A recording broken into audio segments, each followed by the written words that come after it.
welcome. There was a woman who had a snake as a pet. Some of you might be familiar with this story. And she took care of that snake and fed it. This is actually a true story of a woman in India who had this snake as a pet. She used to feed it, love it, and used to sleep next to it every night, and the snake would wrap itself around the woman. Until one day, the snake stopped eating completely. Whatever the woman would feed it, it would just completely stop eating, so she got worried about the snake's health.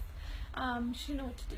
Surprisingly, the vet asked the woman, "Does this snake sleep next to you?" And the woman was like, yes, it does. It wraps itself around me every night. The vet actually went on to tell her something shocking. He told her that this 4-meter-long snake that hasn't eaten in a few weeks is actually, this python is actually not sick at all. It's just preparing to eat you. Every time that it's actually creeping on you, wrapping around you, and hugging you, it's actually checking your size and how great of a meal you are.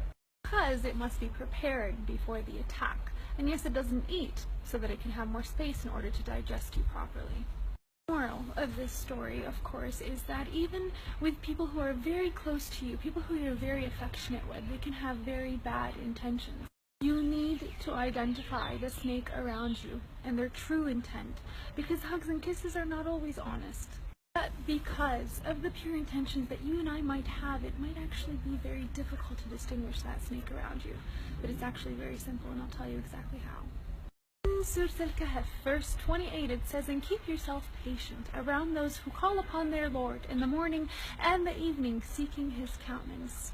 And do not let your eyes pass beyond them because of desiring adornments of the worldly life. And do not obey or be with the ones whose hearts have been made heedless of the remembrance of God, and who only follow their own desires, and whose cases have gone beyond all bounds."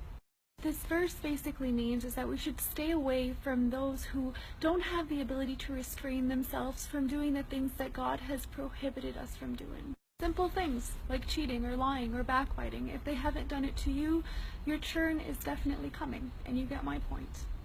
And may God always protect us from any evil and keep us around those whom he loves and do the things that he loves and approves of always.